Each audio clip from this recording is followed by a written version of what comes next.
At some point in our lives, we all feel the pressure of providing, even if that's just providing for ourselves, or if that's more dire, providing for family, loved ones, maybe our own children. But at a certain point, you'll all realize that that pressure of providing turns into a privilege to provide. It's really just the journey about getting from where you are now to that ultimate destination. And that involves a lot of things. It involves a good deal of financial know-how and bringing up your own personal skill set to deliver greater value to your family. Now, these are a lot of cliche terms that you'll hear the usual business gurus talking about in their videos. They've got their little 60-second clips and elevator pitches trying to get you into their courses to sell you on this, that, and the other. I'm 25 years old. I've made into the 7 figures already, and all I did it with was a smartphone.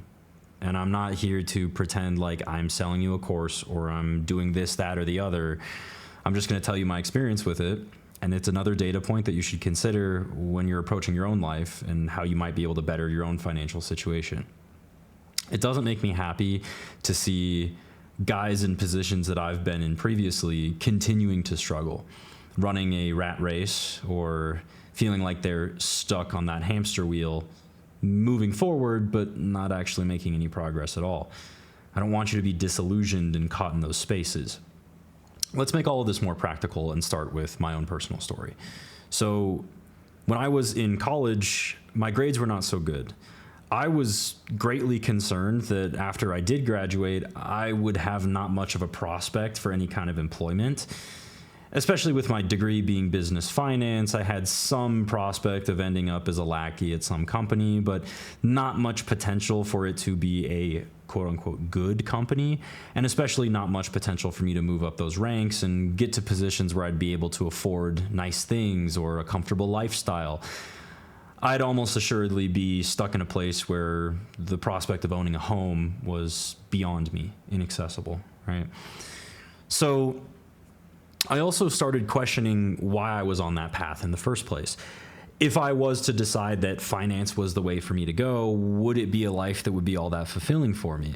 To be honest, the answer was not really, but I was taking blindly the advice of my dad, who had told me, major in what will get you a job, and you can minor in what you love.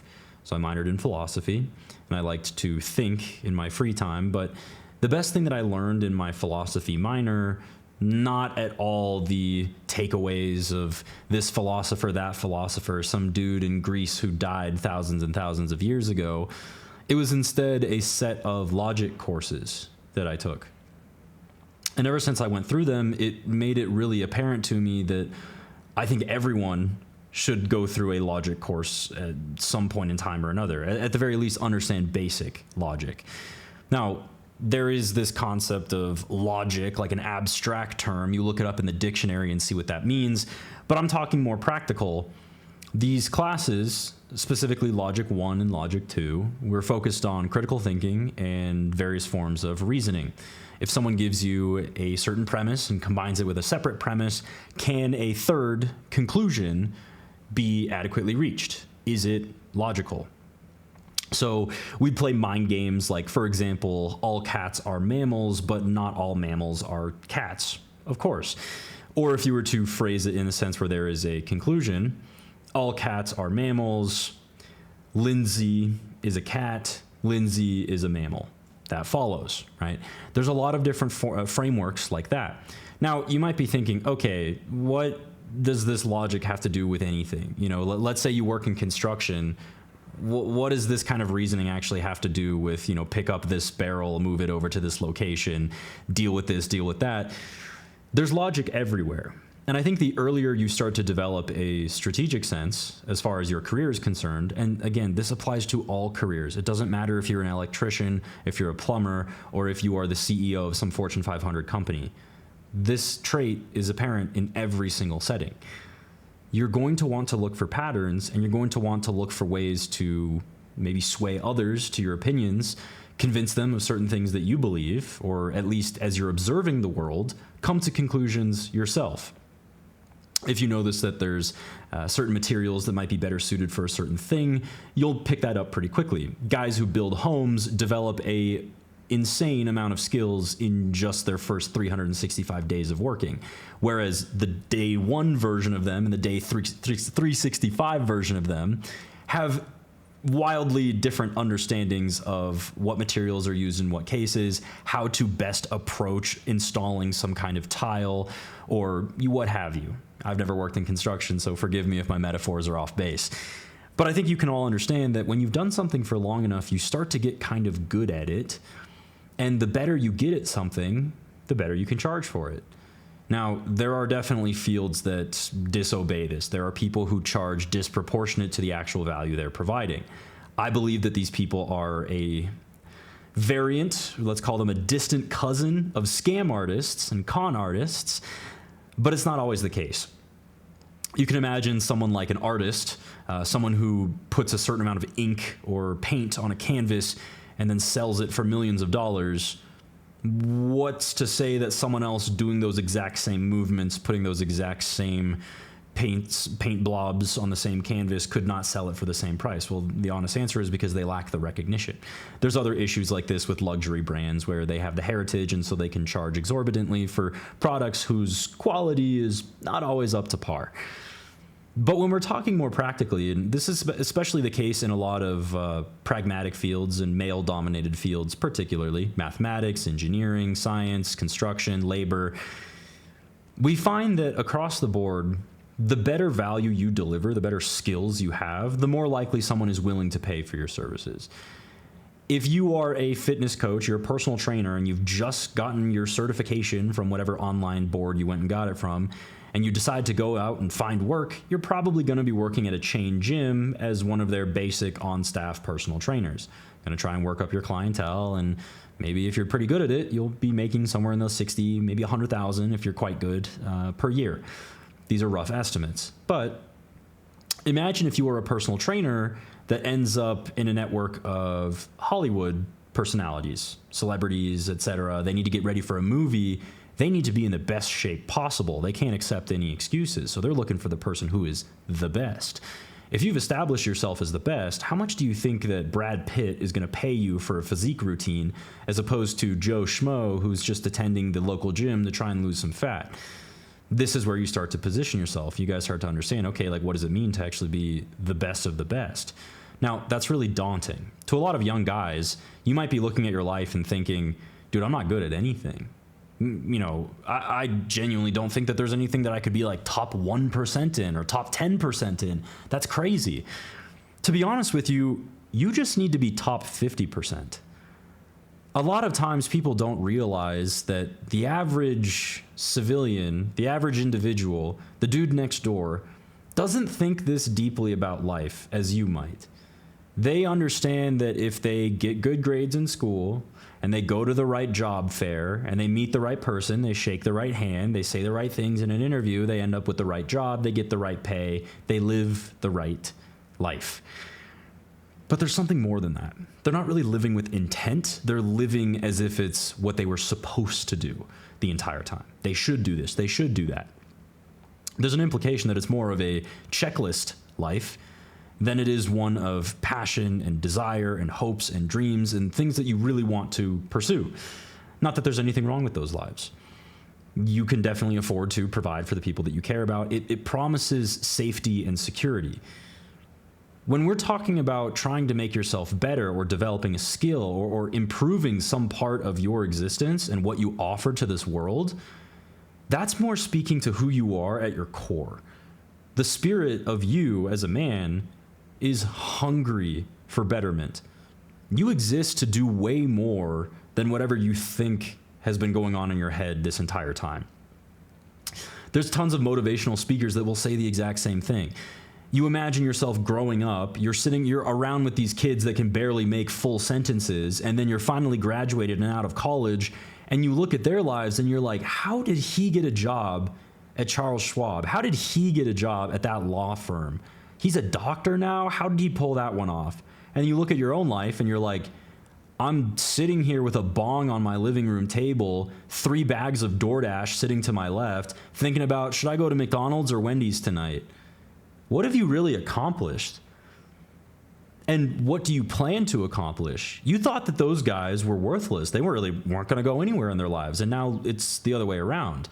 At a certain point in everybody's life, whether it's a gradual change or an overnight change, you get this feeling that something needs to be different.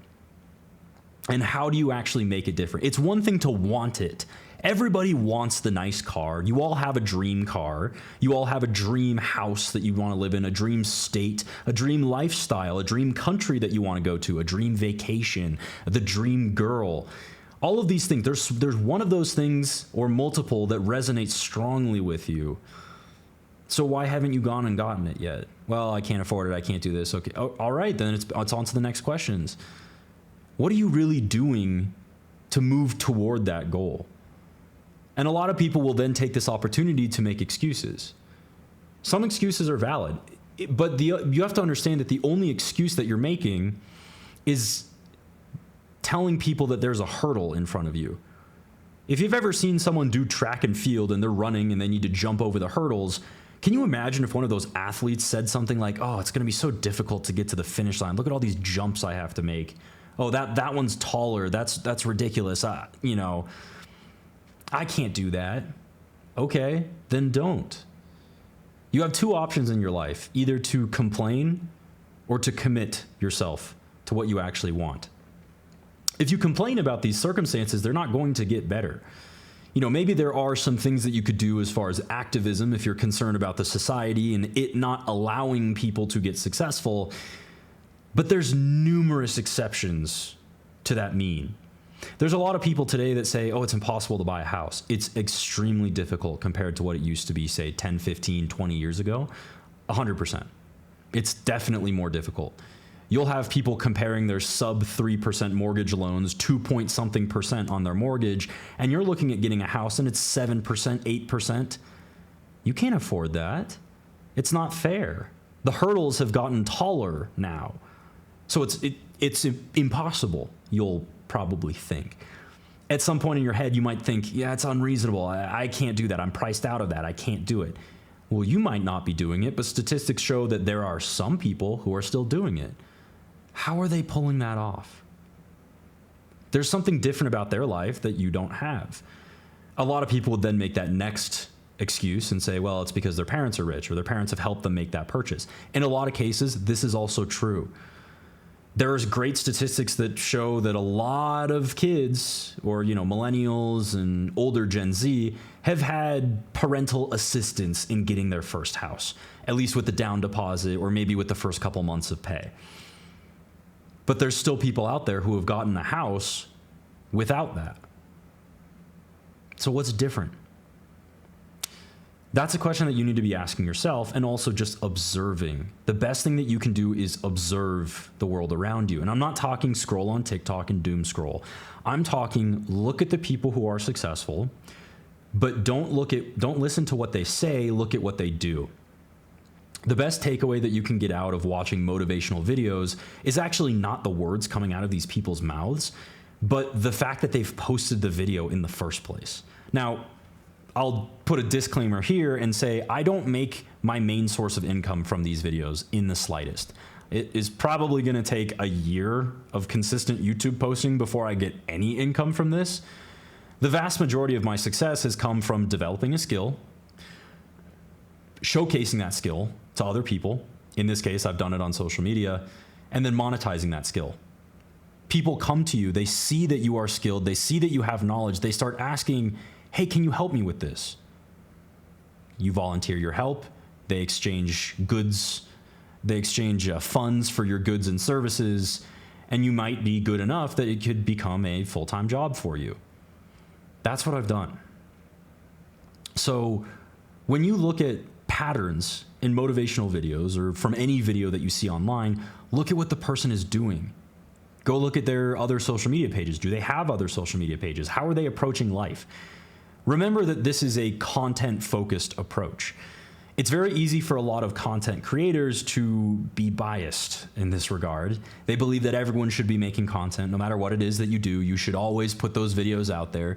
To an extent, I agree with them.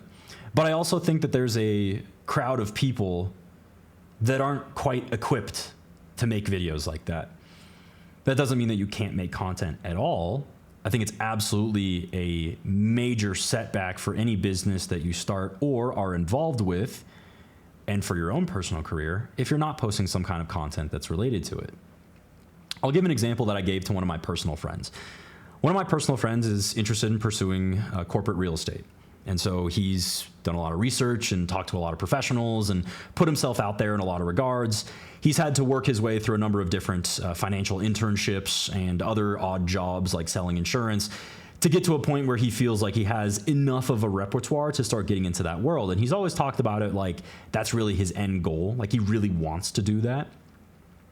And I've told him on the way up, it's going to be a very thankless journey and you're not going to get as much involvement or at least as much monetary reward as you would hope. Because with something like corporate real estate, the big bucks are at the top. And this is true of any business. If you are working construction, you know that one guy on the job site that makes the most. You know that one guy that never shows up to the job site because he's at, headquarters or whatever, makes the most. The biggest bucks are at the top. So the question a lot of us should be asking is, how do I get up there? There's usually one of two ways. You either work your way up or you start your own business and then you start out at the top. That's a bit of an unfair advantage. When I'm talking to my friend and helping him to understand this, if he does want to stick with his stick with his business and work his way up, in the meantime, he could use that as a fantastic opportunity to showcase and document what it might be like to start out at a certain position in the company and work your way up. Now, this is extremely rewarding for the individual because you get to see your own personal journey, but also it gives you leverage against a company that might not be invested in your success. Simultaneously, imagine an accounting firm like EY, one of the big four.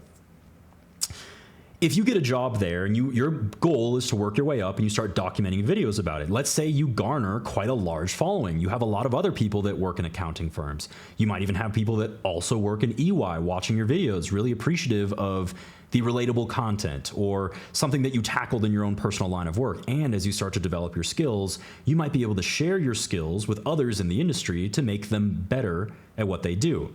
There's a lot of accounts that are like Excel wizards, and they teach people how to do certain Excel tricks and become better and more efficient at your jobs, in which case that might lead to promotions and other things of the sort. So as you develop this page, let's say you garner a large audience. You have gained a little bit of power. Now, it's weird to call it power. It's not like it's some sort of magic tool or something that you're going to be wielding and holding over others, but genuinely, if you get to a point in your business where you're expecting some kind of a promotion, that social media page is now a bargaining chip. You can absolutely leverage that and say, hey, I've brought a really positive image to this company over the last couple months, years.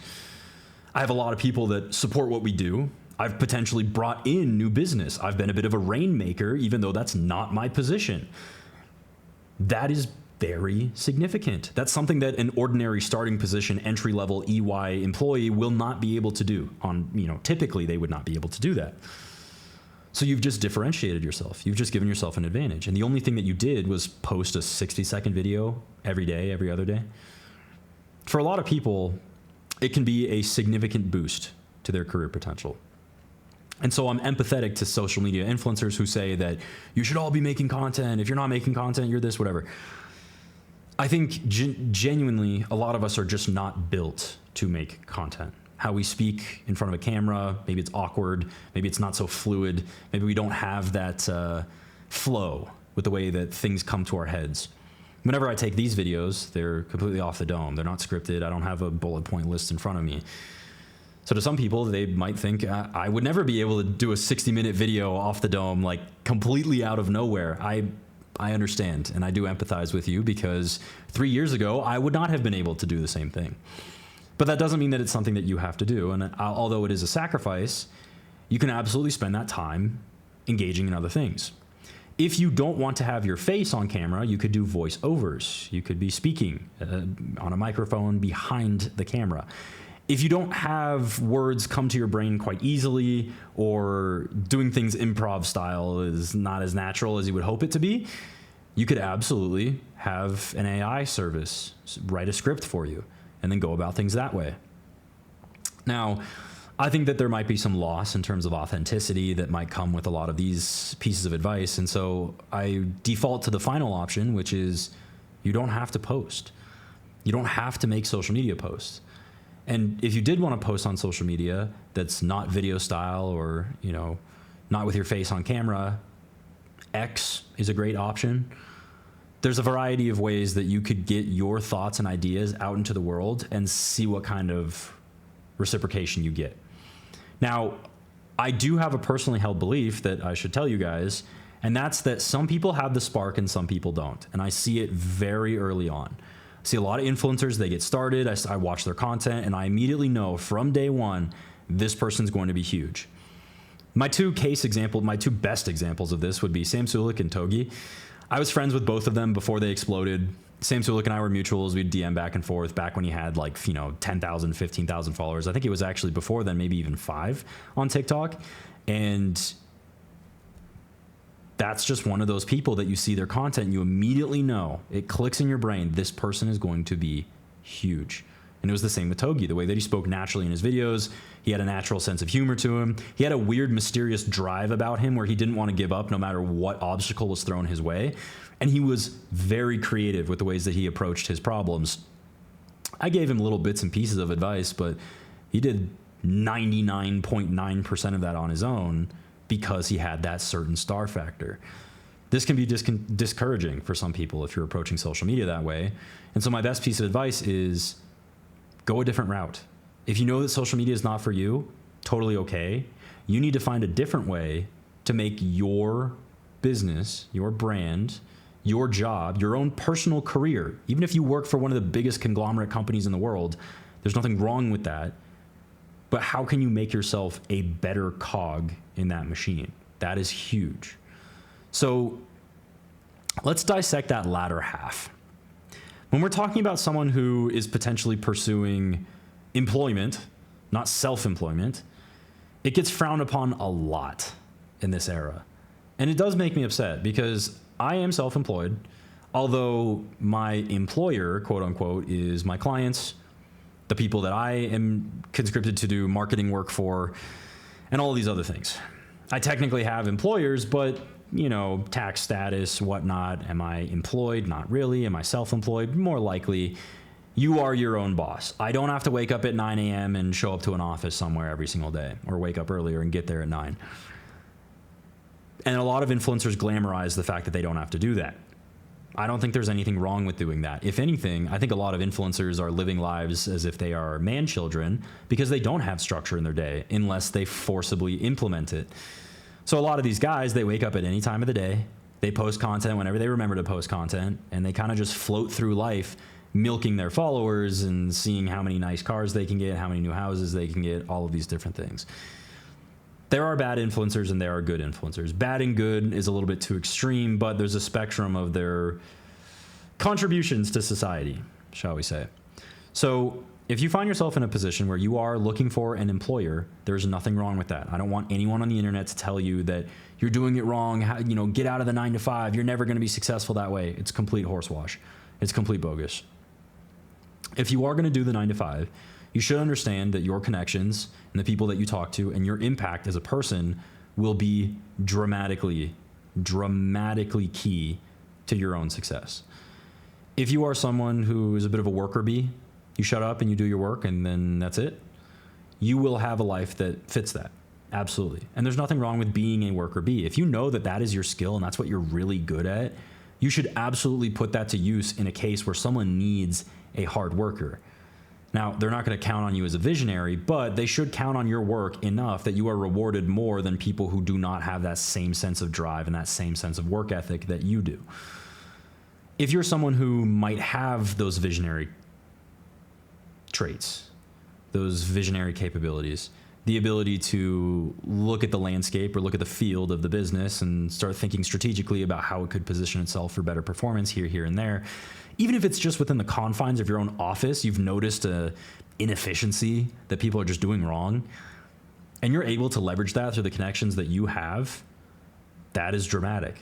That will absolutely have a role in where you float in that business. Now, remember how we talked earlier about the house metaphor, how there's hurdles that stop you or make it more difficult for you to get to that finish line. The same is true in the business world. I think it is harder than ever to get promoted in today's current business world. Everyone wants the convenient employee that does exactly what they're expecting them to do, and as a whole, the business chugs along. They are not exactly looking for the employee that has ideas or has contributions. They just want someone that will sit in a certain spot and do a certain job ad nauseum until the end of time. That's unfortunate, but that is a lot of companies. So another difficulty is the people whose positions you would be promoted into are retiring later. They're not leaving the companies as soon as they would have ordinarily. And so you're playing a waiting game of waiting for old man Chip to leave his position so you can slide in and potentially get that pay upgrade. Now, I obviously speak with limited knowledge of the corporate world. I have not been in it. I am a college dropout, and I started my own business. But through talking with a lot of people that have gone through it, these are a lot of the takeaways that I'm seeing. You as a man have two options in front of you every single day. You, at this current point in time, have a very specific skill set. Your skill set is developed on a spectrum. Either you are a complete newbie, you have no skills whatsoever, in which case the only way that you would get money is through labor, whether that's heavy labor like moving or construction, or light labor like mowing people's lawns or doing some cleaning in the area. You can get money that way. When you have enough money, you will use that money to develop a skill. Sometimes you can develop that skill for free. I would hope so. But there are also skills out there, such as if you wanted to become a financial professional, you are going to need some set of degrees and or certifications, and that will require tuition money. So you are going to need some money for that. Now, once you've developed those skills, again, those skills are on a spectrum. You've only been developing them for probably 1,000 hours at best, maybe 2,000 hours. The point at which someone is considered a master, largely, is 10,000 hours of skill development. That's quite potent. That's a lot. So 10,000 hours of your life, have you put that into something yet? Not at all. So why do you expect to get paid like someone who is a master of something? Big difference there. I think a lot of people don't expect to get paid in a certain way. They just expect to live a half-decent life. The quality of living has dropped in the United States. I would argue that the quality of living for the ultra-wealthy, the top 1% and top 0.1% and top 0.01% in every age bracket has exploded in quality. And everyone else outside those teeny tiny percentages, it's definitely dropped. The accessibility to goods, services, housing has gone down quite significantly. And if you wanted to get housing or get shelter or get food or get goods, they are all of lesser quality than you had grown up with. And so your standard of living previously is quite different. That's not a good feeling for anyone. It's extremely disorienting to have to put yourself in a position where you're accepting less than you feel like you deserve. And if you do deserve whatever that thing is, the next question is, why don't you have it yet? Why do you deserve it and yet not have it? Why do you want and yet lack? We all want. Some people say, I need this. This city needs more affordable housing. It needs it, but it hasn't gotten it yet. Why is that? Right? So as you start asking a lot of these questions and doing a little bit more study of the world around you and the society that you live in, you'll start to notice that there are narrow channels that have room for you to work up through to positions where potentially you could have a better quality of living, right? The downside is the United States only has so much money. Everyone's income is money changing hands. So that guy that is a complete, utter billionaire, paid out of his absolute brain cells, driving on this yacht or that yacht, trying to decide what $1 million supercar he should drive that day, he was paid that much by other people. That came out of someone's wallet. You know, of course, it went through a number of loopholes and probably passed through the company and into the board of directors, and they vote on his salary and whatnot, and then it goes to him. There's a number of different ways that this looks. But that money has exchanged hands and ended up in that person's bank account. Money has exchanged hands and ended up in the bank account of that same person who works at Popeyes or they work at Wendy's. They go home and they check their bank account and they're like, oh, good, another minimum wage day. This is all I could get. This is what I provided to society. This is what I'm worth. You start assigning your worth with a dollar sign. I want to remind you of what I said at the start of this. The pressure of providing can feel suffocating. But at a certain point in your life, the ability to provide, the potential to provide becomes a privilege. It is the privilege to provide for others. And even though you might not get there in your 20s, like all the influencers you see, they're living in Miami or LA and they have these beautiful balconies and this, that, and the other. Even if you might not get there in your 30s, you're still struggling. You're on the grind. You had an injury. You had a hospital bill. You had a vet visit. Things chunked your checking account. And yet you continue. By the time you're in your 40s, you start to experience those moments of privilege to provide. By the time you're in your 50s, your 60s, your 70s, you have grandkids, you are finally able to give those kids something special. And it really lights up their day. You know, they're children. They're easily entertained with anything, but you can also do things for your immediate kids. You could do something dramatic for them that maybe they're struggling with and they don't have the resources to pull off. And then you start to realize that wealth is a little bit generational. The reason why providing is so important is because you've worked so hard to build up the assets that you have that you can then grandfather some of those assets to your descendants. Now, I have a very difficult story regarding this topic. I need you guys to understand something about my upbringing and my family and their careers and how they did. So from the beginning, I grew up in a suburb in California. Already that sets me above a certain percentage of the rest of the US. I'm aware of that. I was born to an immigrant father and a native mother. Native as in born in the US, not actually native, forgive me. And my father was very successful. I had always grown up hearing stories about how he had bought himself a Porsche when he was 25, loved that Porsche, told so many stories about it, racing it through the tunnels of San Francisco, and now was at a position where he drove an extremely nice Audi. My mom drove a Cadillac. We had a substantially large house in the suburbs of California, went to a good school district, all of these amazing things. I grew up thinking that that was life. That was how it is. Just kind of nice stuff. As I got a little bit older, I started to realize that things were advantageous for me compared to others. I'd visit some of my friends' houses. Oh, okay, it's a little bit smaller. Visited a friend's house who actually grew up in an apartment. That was a different experience as well. Oh, like, it's kind of cool. It's like you're in a hotel. Like, you go up the elevator and then go to your house. And to them, it was just normal. They didn't understand why I was so fascinated with that. Now, fast forward, my family dynamic had fallen apart when my parents decided to get a divorce when I was 18. My dad was an alcoholic and he had racked up a lot of debt throughout his life. A lot of the nice possessions that he had and the nice lifestyle that he provided to us was effectively a house of cards, and it all came crashing down. At that time, thankfully, I had gone off to college, and so I was largely removed from all of that.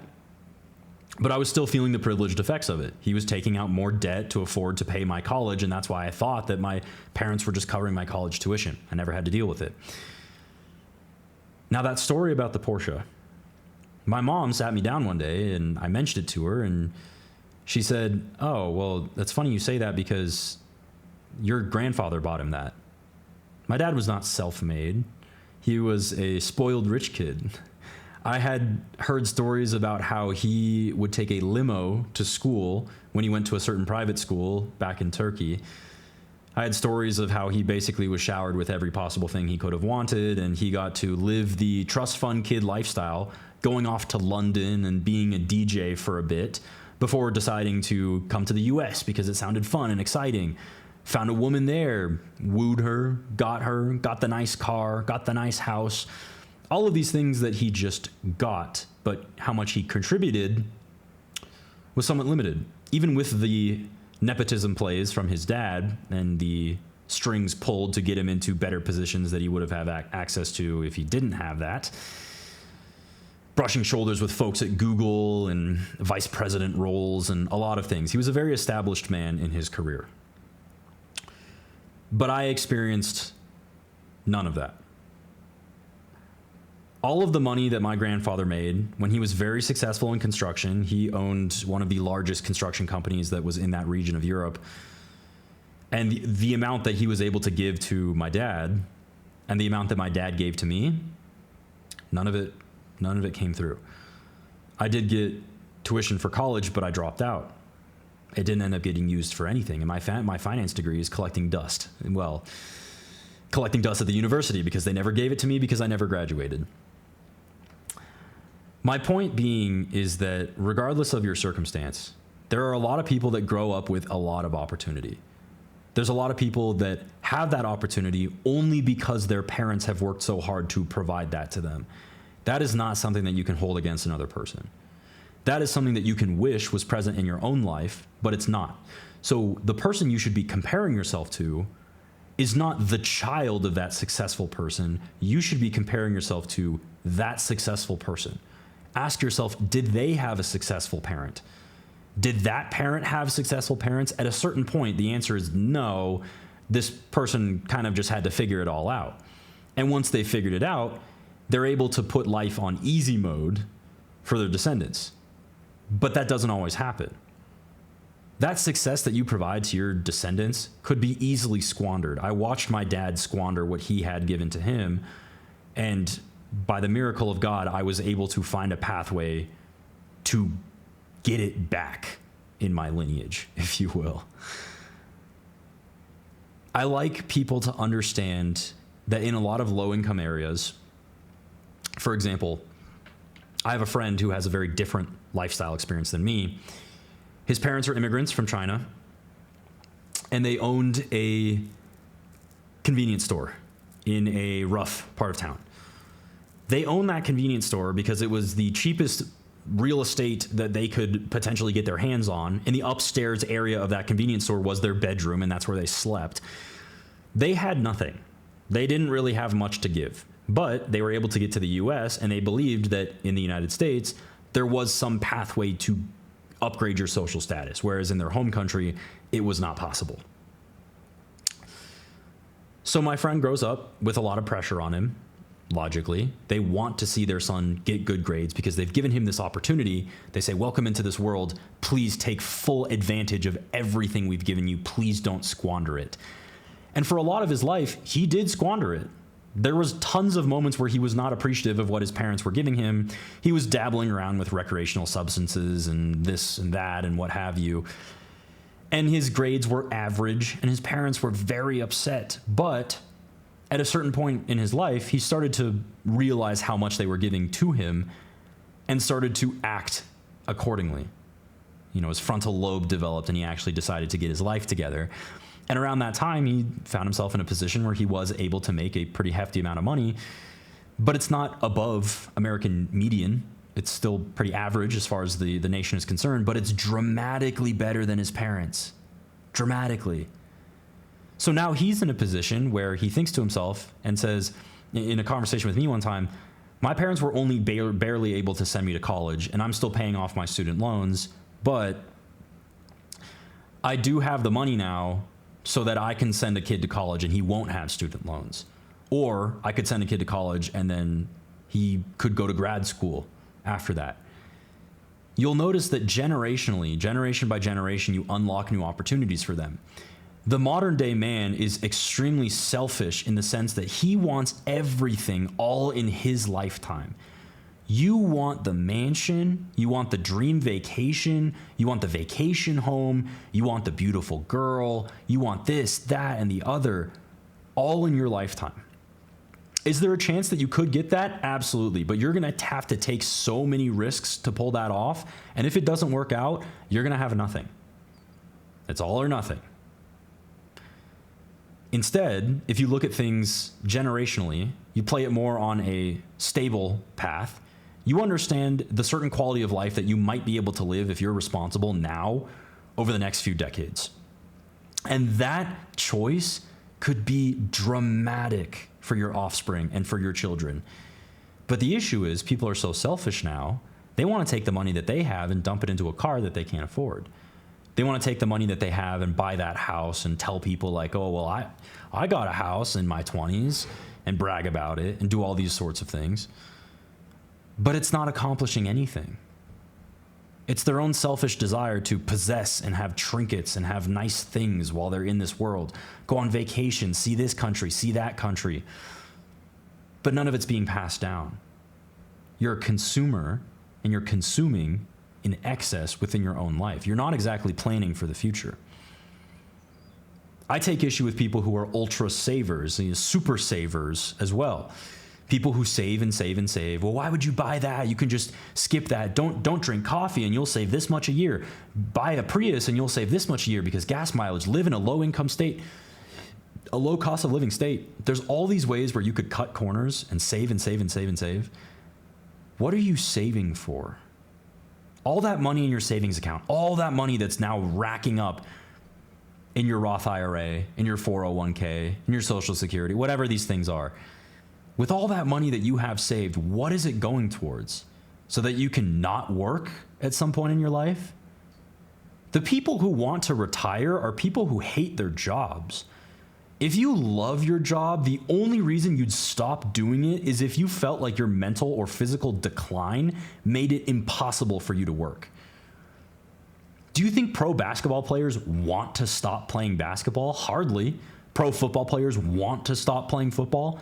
There are novels that these guys have written about how difficult it is to go back to a life where they aren't a pro athlete. It's a completely different world. And there's a lot of unhappiness that's associated with it. We find similar statistics for people who retire. Their job might have given them some sense of purpose. Their job might have given them something that they really looked forward to, something that they really valued. And so once they lose that, a lot of these people become philanthropists because they don't know what else to do with their money and with their time. And if they don't have kids, they have nowhere that money is going. So imagine all the other answers they might provide. If you ask a super saver, what are you saving all this money for? Oh, well, we're saving so that we can eventually get this. Again, it's trinket minded, you know?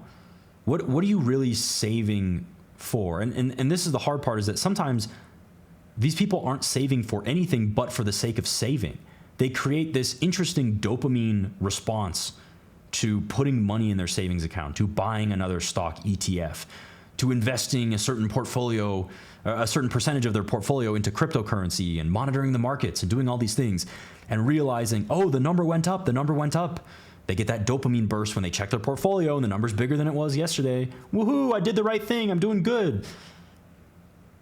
But it's not doing anything.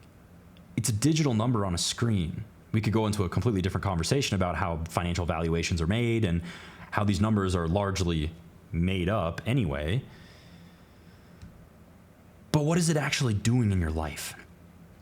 If you are saving, I want you to be saving for something significant. If you are truly saving for retirement, to retire early, why?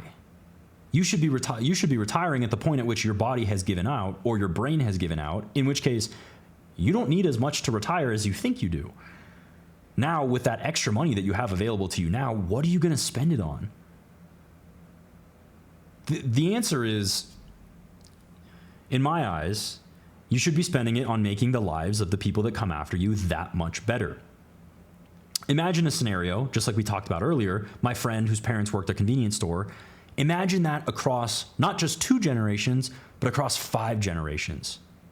First generation, convenience store. Second generation, typical salaryman job. Third generation, goes to grad school.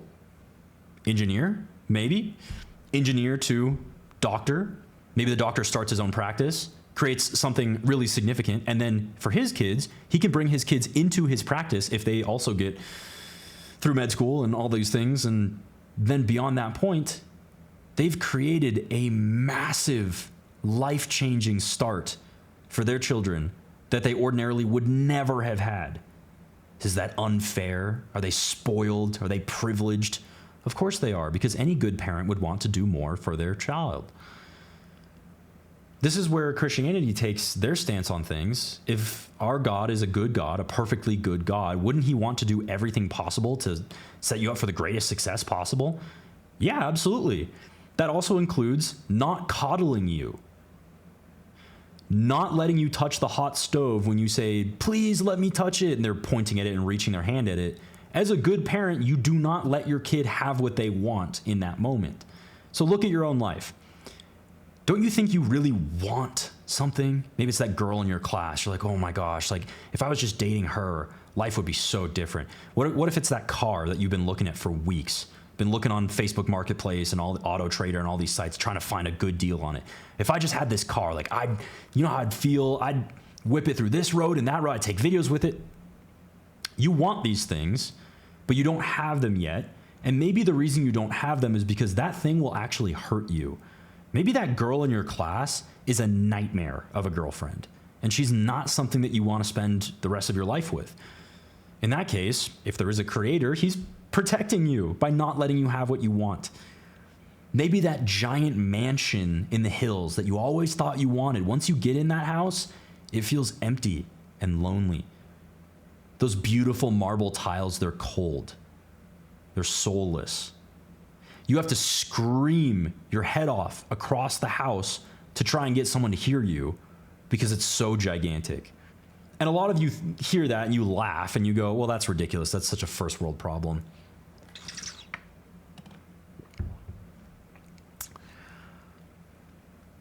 But you'll start to realize a lot of the things that we want, a lot of the things that we glamorize, the things that we romanticize, like this is really going to make my life that much better. My parents raised me. They said, once I go to college, everything's going to be better. I'm going to get my degree. I'm going to get out there. I'm going to get a job. I'm going to get big boy money. I'm not going to be broke anymore, eating top ramen. You get that degree and you're grinding Indeed and LinkedIn and all of these things trying to get a job, and you're suffering. That degree was supposed to be happiness in a little vial. Once you get that job was supposed to be happiness. The hours are worse. Working 9 to 5 every single day. The people that you work with at the office, maybe they're miserable to you. You thought you wanted that job. You thought you wanted to work in this industry. You grew up, you always wanted to be a doctor. You finally did it. You graduated med school. You made it. You're a doctor now. You hate it. Patients are terrible. You have no patience with your patients. The nurses are unsupportive.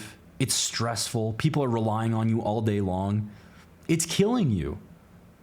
That thing that you always thought you wanted ends up being the last thing you want in your life. There's a reason why we don't have the things that we want. Is there anything wrong with aspiring to the things that you want? No. You can absolutely start working your way towards the things that you want, because at a certain point in your life, you're going to have to learn the hard way.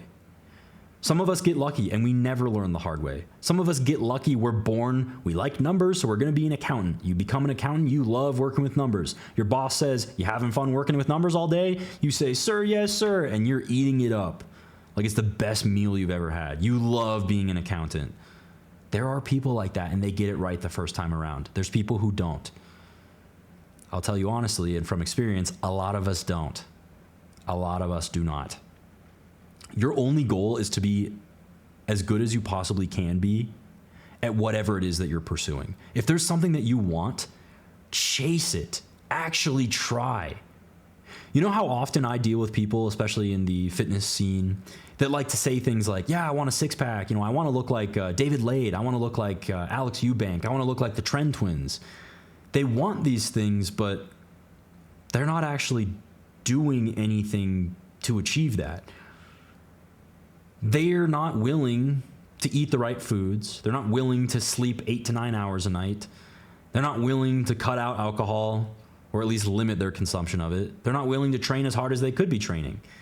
They're not willing to never skip a day in the gym, never skip a meal, stay dedicated on their diet. They're not willing to accept the risks of potentially things like enhancements if they wanted to achieve a look like the Trend Twins, which, as we all know, given the name, they're using something. And so a lot of us find ourselves in this position where we want something, we say we want something, but we actually don't. We don't really want it that badly. So our conclusion is that we want to want it. What do you do when you want to want something? The best piece of advice that I've ever received on this topic was actually given to me by a pastor. He approached the topic by describing a scenario like going to the gym for someone who's never been a gym goer in their life. The first workout you do, oh, it sucks. You wake up the next day, every inch of your body is sore. You're like, what did I do wrong? I can barely sit down on the toilet, especially after a leg day. You guys all can remember that feeling of that first really hard workout that you did and how scary it was the next day when every inch of your body was sore. That's not really much of an incentive to go back and do it all over again. A lot of people at that point are like, oh, well, this is terrible. Working out's hard. It sucks. It's like really difficult. Like, why do people like this? They must be crazy. They must be whacked out in the head. And then you do it again the next day. Okay, all right. You do it for a month. You do it for the second month. By the second month, you're like, wow, I'm stronger. I think my body's starting to look a little bit different. This is kind of cool. All right, I'll do it for another month. You know what you've just done? In the span of just 3 months, you've created an appetite.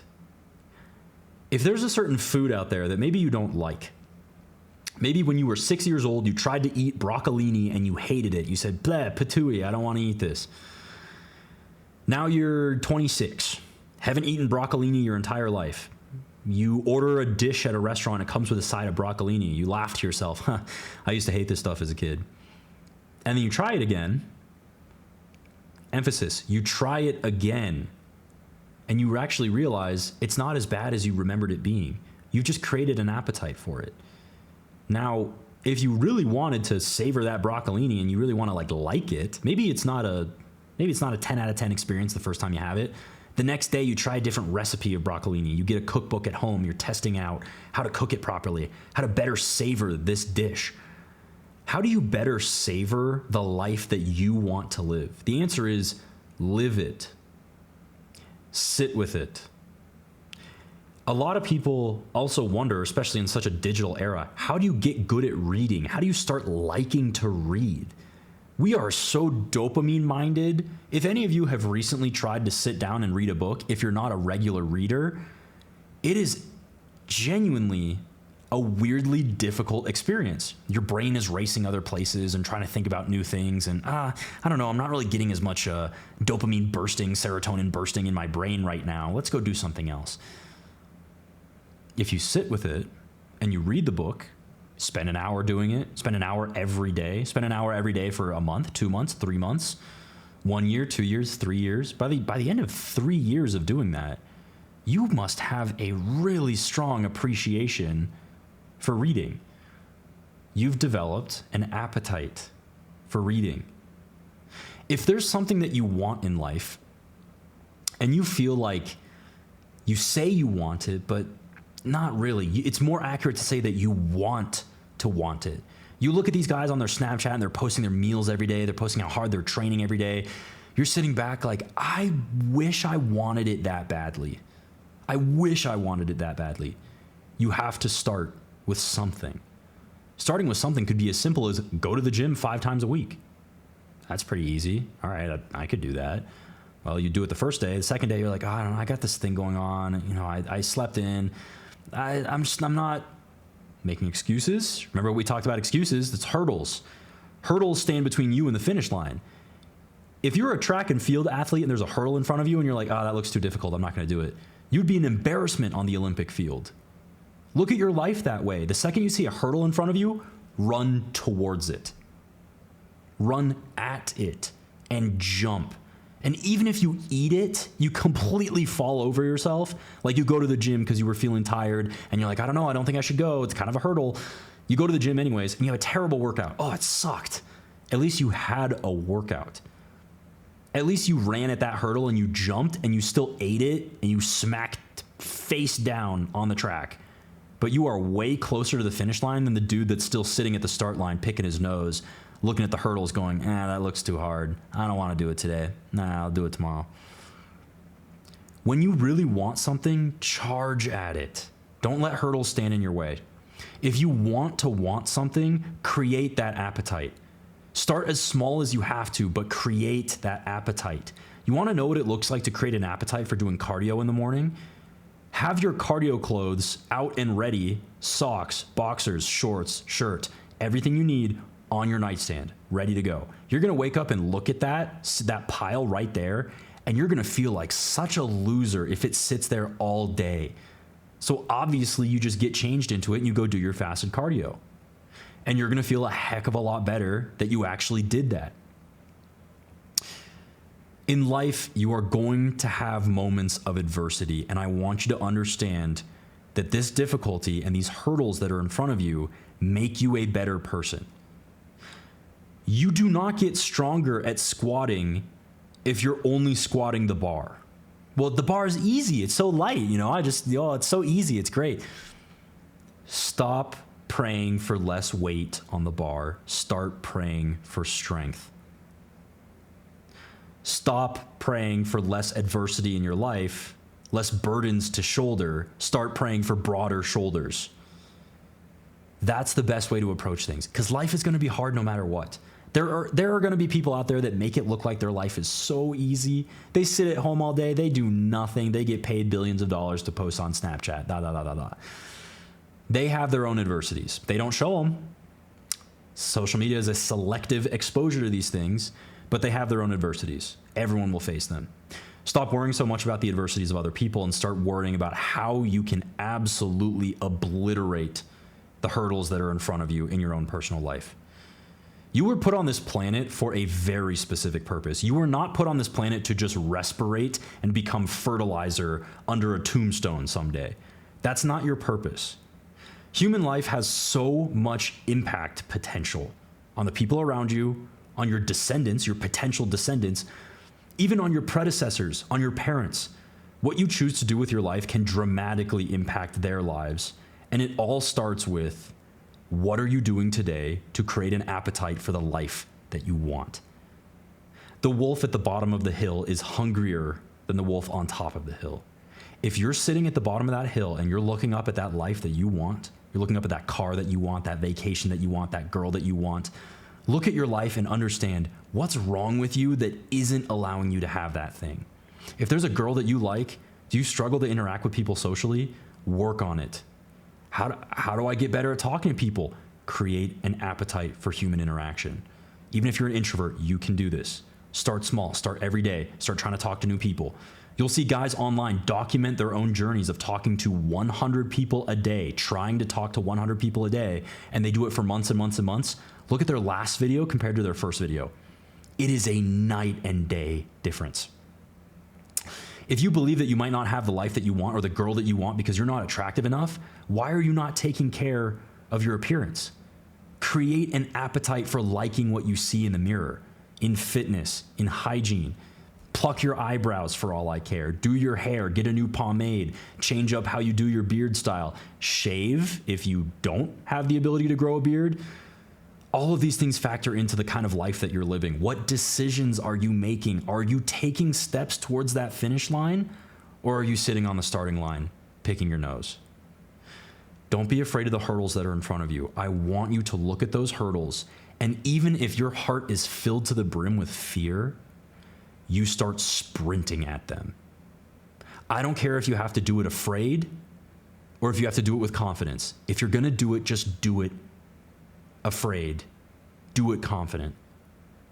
Do it boldly. Do it stupidly. Do it recklessly. Just take the step forward, and it will forever change the way that you're living your life. This I promise you. It's been great talking to you guys.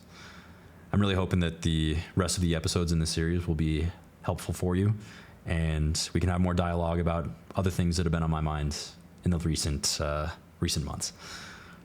Again, I can't thank you enough for the roles that you've played in my own personal life and for giving me the opportunity to give you guys my life experience and tell you about the way that I approach life in the hopes that it would be helpful for you. Take care. Have a good night.